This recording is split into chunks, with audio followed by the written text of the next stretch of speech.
Hey everybody, Happy New Year first of all. Hope you all had a good holiday period. And hope you are doing well right now, which I know I'm not with this new lockdown.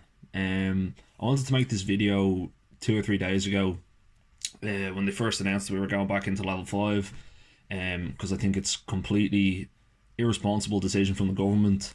I think it's completely unnecessary, and I don't think it's going to help in the long run at all. Um, so I'm just going to go through some figures as to why I don't think this is a good idea at all. Similar to why I didn't think the second lockdown was necessary, but I don't think a lot of people are talking about this the way they should be. To be honest, I don't think people are taking this as seriously as they need to, because this has pretty big ramifications for the Irish people. And if you want to, watch 2 minutes of this video and then go down into the comment section and say, oh, look, it's another social media doctor, or where's your degree in medicine, or whatever else you want to say, please just watch the video the whole way through. And if there's a certain point that you dispute or that you disagree with, I'm more than happy to have a discussion with people. But if all you want to do is shout people down and tell people that they shouldn't have opinions because they're not doctors, well then I can't help you, to be honest. So first off, I just want to look at the different sectors. And now, by the way, all this information I will link below. I'm going to leave links to all my data sets, etc. Most of it's from the government, most of it's from the HPSC and the CSO. And all those links will be in the description. But first of all, I just want to go through the different sectors that some have been locked down and some haven't, and just go through where COVID outbreaks have happened and how that relates to what sectors were forced to shut and what sectors weren't. Now, I know primarily for me, the one that gets me the most irritated is gyms. So I just want to look at these four down here: the religious ceremonies, sporting activities, other recreation, and personal grooming. So these date all the way back to when Ireland first reopened after the first lockdown, so about the end of July, start of August. And first of all, I just want to look at religious and other ceremonies. You can see here, so that's about 20 weeks since we reopened, and minus the 5 or 6 weeks for lockdown 2.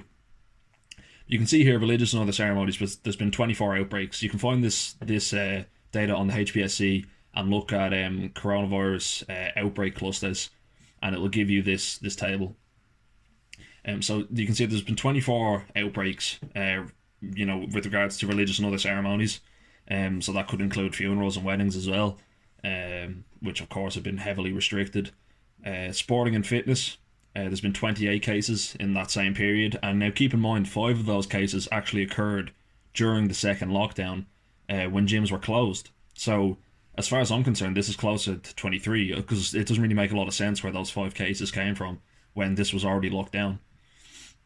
The other recreation activity, there's only been one. Now, I'm not actually sure what this covers, the other recreation activity, but there's only been one recorded outbreak from it, as well as personal grooming services, so hairdressers, barbers. There's been 7 recorded outbreaks in 20 weeks, well, 14 weeks minus the 6-week lockdown. So, like you can see there's not an awful lot of cases or outbreaks even coming from these sectors. And up here as well, there's another interesting set of these 4 up here. So for hotels, obviously they've been heavily restricted. They've had to spend a lot of money making their, hotels a lot safer and cleaner. Only 12 outbreaks in the 20 weeks or the 14 weeks. Guest houses and B&Bs, only 1 outbreak. Restaurants and cafes and pubs. So this is the hospitality sector. These 4. Restaurants and cafes, they are a little bit high at 47. However, pubs, which have of course been, pretty strangely distinguished between wet pubs and dry pubs, depending on if they serve food or not, and those wet pubs have been crippled by this. They only had 19 outbreaks, which is even less than, church and the gym. They've had even less cases than that, or less outbreaks, sorry. And you can see here, this of week 52, that's the Christmas week and New Year's week. There's only 1 recorded outbreak from pubs. And even in week 48, that's the last week in November, first week in December, pubs weren't even open then. That was still at the end of lockdown too. So where's that case come from? as well as these cases here in restaurants and cafes. These all seem to have occurred during a lockdown. But I just want to point out, so those 8 places there was about, I think if you add them up, it's about 130 outbreaks that was recorded from those 8, different industries. But then you come down here to the ones that weren't closed. You have schools and universities. Now keep in mind, about 130 outbreaks from those 8 places that have been crippled by lockdowns. And schools were never closed, okay? And they had 284 outbreaks in the same period. And universities, and I know a lot of university and college students, they're studying from home. There was 32 outbreaks. Where have they come from? So, people aren't even going to university and college. A lot of them are studying from home for the vast majority of the time. And you can see here, they have more outbreaks than, sporting activities and fitness. Which I think, if you want to just, look at the government's approach to things, you can see it here. There's no logic to what they're doing. If the idea is to minimise the amount of cases and minimise the amount of outbreaks that can happen, you could leave those other 8 places that I highlighted. You could leave all of those open and close schools, and you would cut outbreaks in half almost. And I think that's pretty telling as to the government's approach. They just kind of, anytime cases rise, they're just starting to hit the panic button, and they're not really looking at the data. And this is particularly egregious because just before Christmas, Leo Varadkar and a lot of other TDs were saying, don't worry, gyms won't close. We've looked at the data. We know they're not a cause of, a lot of cases, so we're not going to close them. And they did a U-turn 2 days before, and what do you know, they're closed again. And I'm sure schools will be reopening in the next couple of weeks, which I think is completely neglectful from the government, and it's pretty irritating as a citizen, that the government has this much lack of logic in their thought and their thought process. But that was one of the things I wanted to cover, was the places that have closed and have been forced to close, and how little they've contributed to cases versus stuff like schools. Now keep in mind, there's a lot of other things. We've been told that the lockdowns are in the interest of public health. The airports and border, they've never closed. Anybody can come here. Even people from the UK can still come here, as a result of the complications with the border with Northern Ireland. You can't come from the UK to Dublin, but you can go from anywhere in the UK to Northern Ireland and just come down to Dublin if you want. And that's obviously, that's another problem. But, many other things, fast food restaurants, places like that, takeaways, bookies, this is clearly not about public health. But anyway, I just wanted to touch on that briefly. The next thing I want to talk about is the hospitals, and how everybody is saying that the hospitals are going to be overwhelmed. So you can go onto the COVID data hub. Again, this will be linked in the description below. And you can look at, there's a vast amount of data here, like all the different cases and deaths, daily cases, daily death rates, and hospitalizations, ICU admissions. And we can look at that. And one of the things I wanted to look at was, people have been saying how easily the hospital system is going to be overwhelmed. For a start, that's not a fault of COVID. We have a problem every winter with the flu, with hospitals being overwhelmed. I'll talk about it a bit later when I get to Ivor Cummins. But we have this problem every year. This isn't just because of COVID, and people are saying, oh, hospitals are being overwhelmed, we need to lock down. Lockdowns are not going to alleviate the pressure on the health system, and it's been quite clearly documented that that doesn't happen. But I want to just look at how it compares to last year's flu season. So people are saying the hospitals are being overwhelmed. So we can look here. Currently in hospital for COVID, this is as of the 3rd of January, there is 62 confirmed ICU cases and 637 cases in hospital. And there was 9 admissions to ICU in this day. So we can look at that. 673 cases in hospital, 62 confirmed in ICU, and 9 admissions to ICU. Let's look at that compared to last year's flu season. So we can go down here. You can see this here. This is week 51 and 52 of 2019. This is on the HPSC website. You can find this as well. It's going to be linked below. But if we go down here, we can look at hospitalizations. There's 746 confirmed hospital cases just from influenza. That's 80 more than right here. So we have 80 more hospitalizations last year at the same time. And then also critical care admissions. There was 17 confirmed influenza cases admitted to ICU during these 2 weeks. Now, sadly, I can't actually get the amount of people that were in ICU during this period. I can only get the admissions. But even admissions here, you can see there was only 9 admissions. Now, I know this isn't the last 24 hours, but you can see here they do this on a daily basis. So there's been, ICU cases have pretty much tripled in about a week. But you can see there was 17 admissions to ICU, which is more than here. Now, I don't actually have the full numbers for how many people were in ICU at that point, but 62, it seems like it would be around the same, maybe a little bit lower. So there could be more people in ICU from COVID, but there is definitely less people in hospital overall from COVID. And I know people are looking at these graphs are trending upward at the minute, and I know people are very worried about that. But as I will get to later, this is the way these graphs are going is very, very strange. But yeah, I wanted to just touch on that about how the hospitals are not being overwhelmed, right? It's at the present moment, the hospitals are about the same as a bad flu season. If actually no, they're a bit better than a bad flu season. In terms of how many people are actually in there. And if people want to say, oh well, what about all the flu patients who are in hospital now? There is no flu patients in hospital right now. So this is the same influenza report from the second last week of December in 2020. And you can look here, right? There's been no confirmed influenza cases during this flu season. Pretty much since the end of March, flu has been eradicated in Ireland. And I'll get onto that now. There's a graph below I want to show you.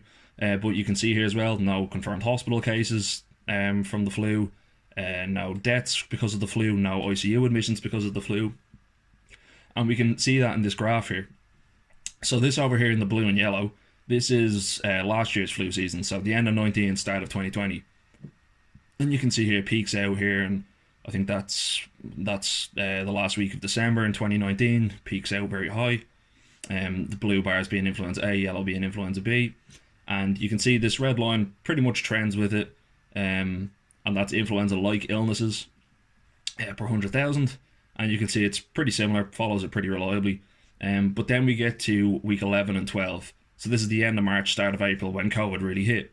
And you can see influenza just disappears for the rest of the year. So we're currently here, okay? And you can see it skyrockets, because this is all the people in April getting infected from COVID. This is when the infectivity was at a really, really, really high level. And you can see obviously that drops off then, and then we go into summer. And then we're coming back up here, and then lockdown 2, I think, happens somewhere around here. But you can see we're already going up and down, and then we start rising up again. But it's quite clear to me that,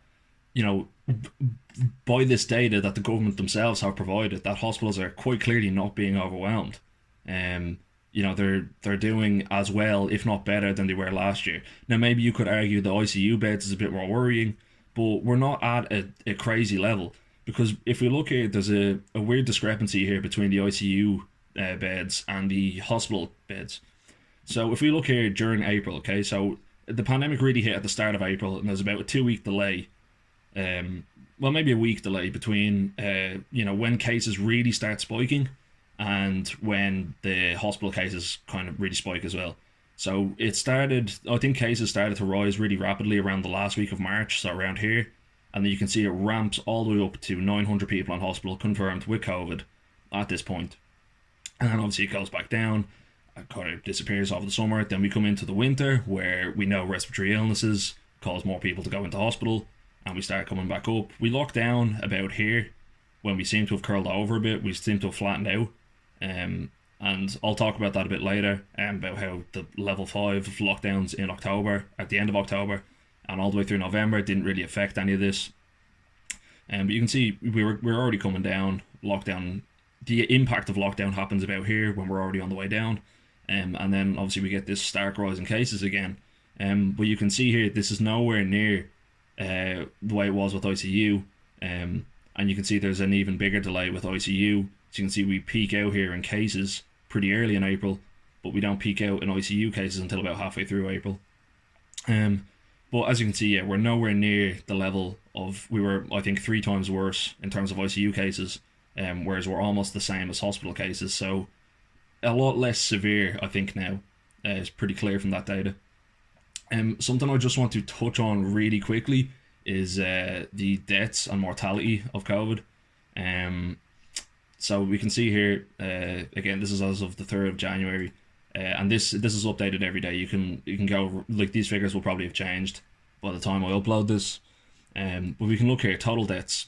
Now, this should have a little asterisk beside it that says includes probable and possible. So I want to just touch on the death rate. You can see here, right, these are the daily confirmed cases in blue and the daily confirmed deaths in red. So you can see here we're going up and up and up in April. This is really when it starts getting bad.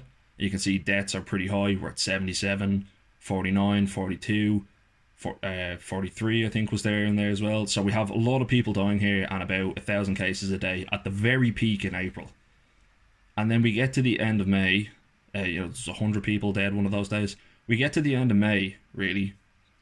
So 30th of May, we get 9 deaths. And then the death rate flatlines from there.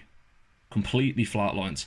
Even through this, right? If you want to say that there's a delay between cases and deaths, even here, right? This was just at the end of October, right? Just before we locked down. Cases were peaking out about 1,200 a day. Death rate was still flatlined. 2 weeks later, death rate is still flatlined. Pretty much 10 or less people dead a day, every day for the year. And if you want to go by total deaths, you can see even here as well, cases have skyrocketed again out of nowhere. We're up to apparently 4 times as bad as it was during the initial pandemic. Now we'll have to wait and see if there is a delay here in 2 weeks time. But even here, so what's like a comparable level to here? The end of December, 25th of December, about the same number of cases that we had in the peak of the real pandemic back in April, and we can see deaths are still flatlined. They're not rising, they're not going anywhere. And if you go by total deaths, so we have 2,252 total deaths, and you look at that compared with the infectivity, and you can see here it's just a flat line. After about 2,252 deaths, we see it slows down at the end of May. If we go to the end of May here, or even the start of May, after the big pandemic hit in April, so the 14th of May here, about halfway through May, we're already at 1,500 dead. So way more than half the deaths, maybe 60-70% of the deaths happened between March and the middle of May, and then it just flatlines from there. And you can see the infectivity rose dramatically, and the death rate didn't change. And as well, I just want to touch on here the problem with these. See the way it includes probable and possible deaths? That could be a pretty big misleading statistic, depending on what the true false positive rate of the COVID PCR test is. So if you don't know what that is, it's basically testing for the genetic material of the virus in a sample. So the nose swab is considered a PCR test. Now, if you look at this article here, I'm going to link this below as well. This is by Andrew Cohen, his PhD. He has been discussing the pros and cons of the PCR test with COVID-19, and he was comparing it to other viral infections and looking at how they, how the false positive rate of PCR tests with those other viruses affects the case rate and how many people they identify as having COVID. So we can see here there's three different data sets used. So we used the PCR test for other viruses first. They usually have about somewhere between a 2 and 3% false positive rate. Then when the first data from COVID came in, and they did some quality assessment tests for COVID, came in at about 0.5%.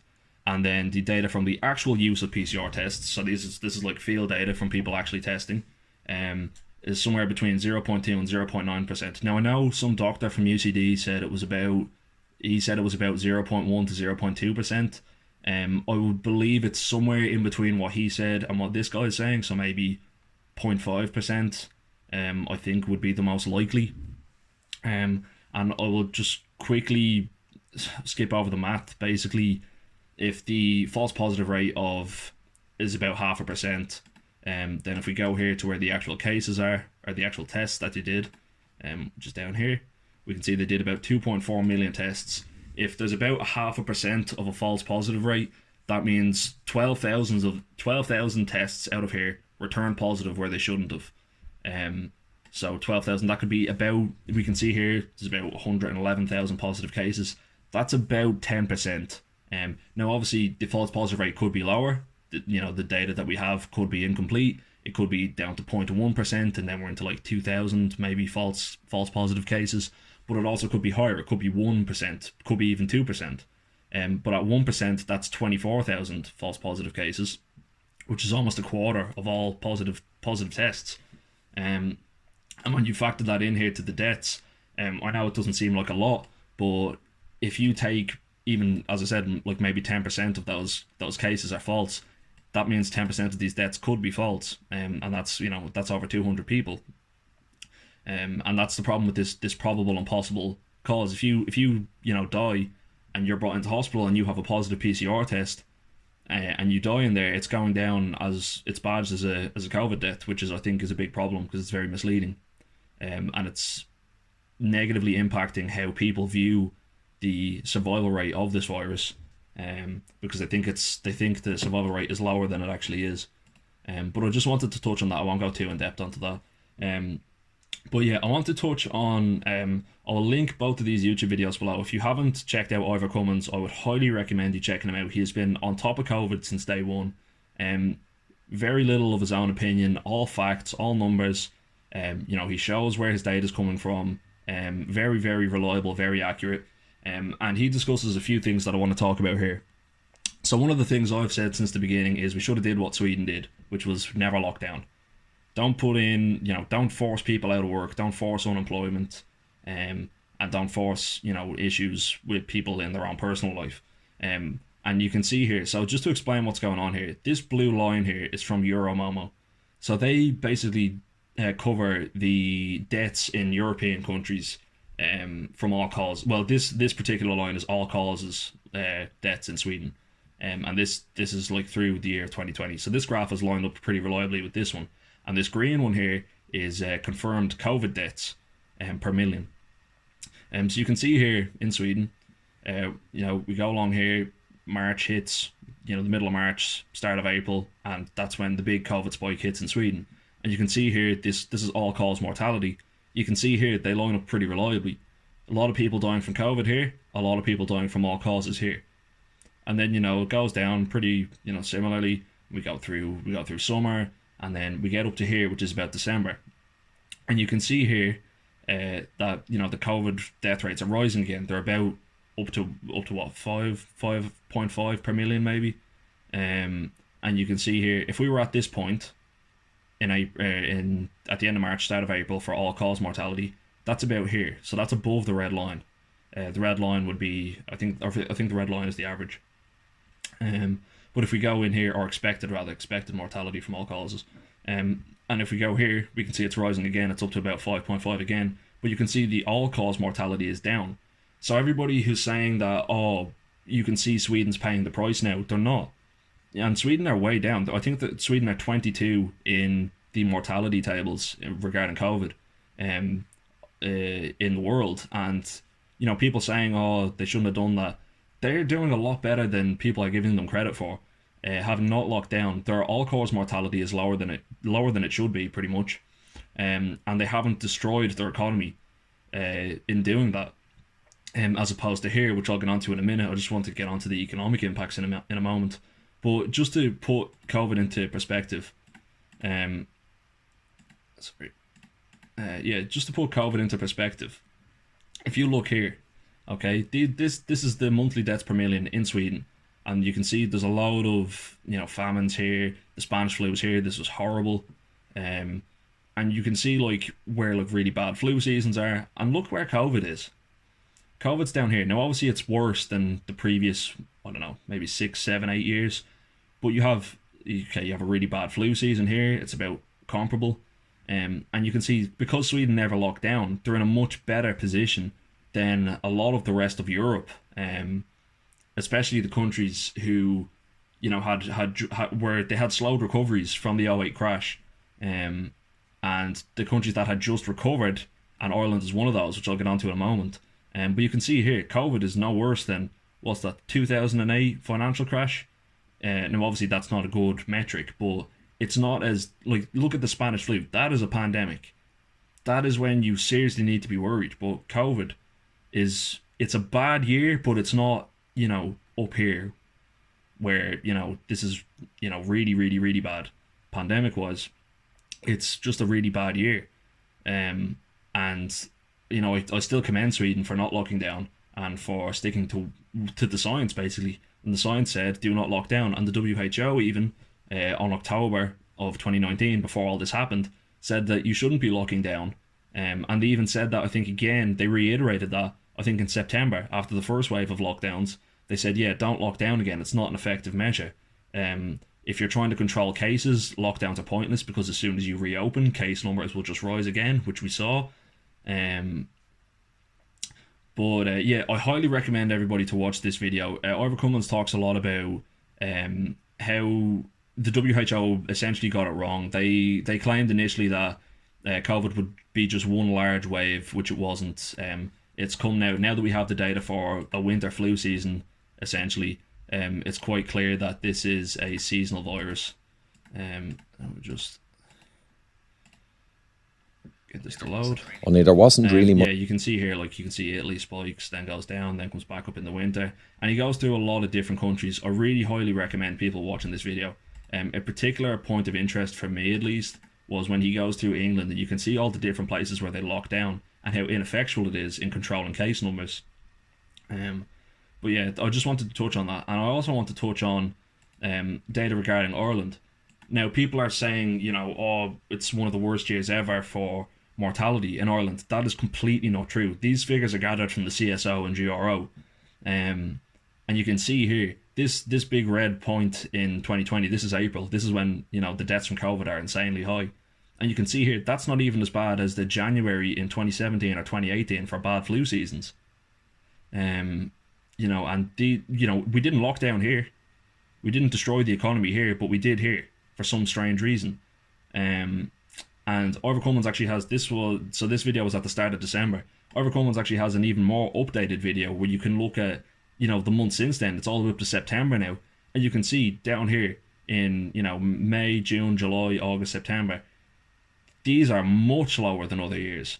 Our mortality, regarding 2020 is actually lower than other years where there was no pandemic. And we're still locking down and destroying the country economically. I highly recommend everybody check out these two videos. I'll link them both below. But they are very, very, very intuitive, very informative. And you can see, like, 2020 has been no worse mortality-wise than other years. So the point I'm trying to make is lockdown really isn't having an effect on mortality. It's really not. And there's just some other things I wanted to look at here. So you can see here as well. Ivor Cummins talks about, the flu. Every year they're talking about, hospitals are at breaking point because of the flu, and we're not this year. But apparently we're at breaking point because of COVID. That's not the fault of COVID. That's the fault of the government's inaction to improve the health service. They take the same approach every year in the budget. They just throw money at the problem as opposed to addressing it, and trying a different approach. But I just wanted to just mention that. And then just one other thing that I wanted to mention in this video is so this is what I was talking about with the hospitals not being overwhelmed. These blue bars here are the hospitalizations as a result of flu, and this red line here is the hospitalizations as a result of COVID. You can see even here, back in, so we're in, this is where we are now, this is the new year. We can see here just before then, end of November, or end of December even, all the way through December, we're doing way better than other years. And people will say, oh, that's because of lockdown. But it's not, though. You can see here, these are, these dip, these go up and down and up and down. Same here, we go up and down, up and down, up and down, up and down. And people will say, oh, well, the lockdowns here stopped the hospitalizations from rising. They didn't. Because if you're looking here, okay, we're at, lockdowns would have happened, week 50, 48. The lockdowns would have happened at about week 47. Week 47 is here. Week 43 we would have locked down at. Week 43 is here, okay? So you can see we're already coming down. And then we know there's a 2-week delay period with COVID. So the effects of the lockdown aren't actually felt until here. We were already way down before the effects of lockdown even kicked in. And then, of course, we open back up then on week 48, and then we go back up because it's winter. But I wanted to touch on that. And the last couple points I want to touch on is I just want to talk about Ireland economically and the impacts of this. And I will actually mention as well, on I think it's the first video, yeah, this video here from Ivor Cummins, there's a link in the description to about 24 papers, right, that discuss the lack of, like, what do lockdowns achieve, really. And these are all, published papers, reliable sources. The Lancet paper is particularly interesting. I recommend everybody read that and check that out, as well as the Stanford paper. But they basically discuss the kind of pointlessness of lockdown and how they don't achieve the desired effect. And as well as that, there's another 18 papers discussing the downsides of lockdown and how it destroys the economy. And you can see here how it destroys mental health. And I highly recommend people read this and look into it and those two Ivor Cummins videos, because they are very informative. And the problem I think now is there's too much misinformation spreading around.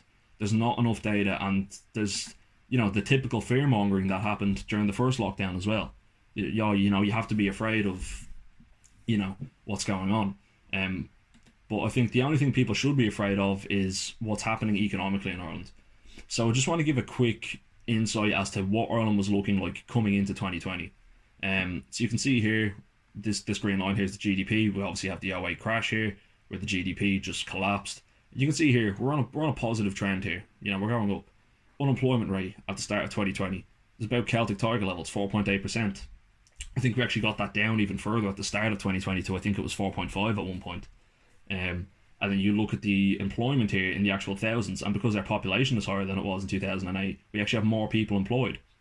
And this is coming into 2020. You can see here as well, we have a budget surplus for the first time in ages. We brought our national debt below what the country is actually earning. So again, I'll link this in the description. This is from the MTMA, by the way. And then this figure as well, I think, is very important. So this was in the September of 2019. We had an exchequer surplus of 38 million. And that was, I think, the first time we had a surplus since the 2008 crash. It was the first time, really, the country was looking positive financially. But, you can see here, this article, again, I recommend reading this. This article highlights the problems that lockdown had.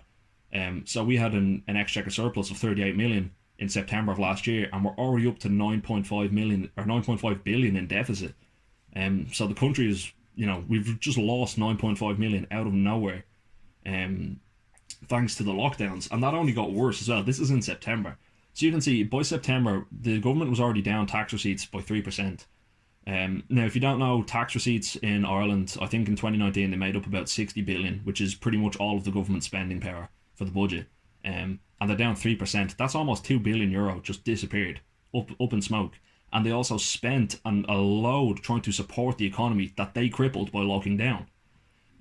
So like spending on the economy is 25%. Obviously, all the grants and stuff that they gave to businesses, and then obviously the social welfare payments that they had to make, because they made about at least 100,000 people unemployed permanently, and I think temporarily made another 300,000 unemployed, and all that's going, the PUP payment and stuff, and how that went. And you can see, like, the government is just burning money on stuff they didn't have to do. If they don't lock down, these tax receipts don't go down, and the spending on the economy doesn't have to go up.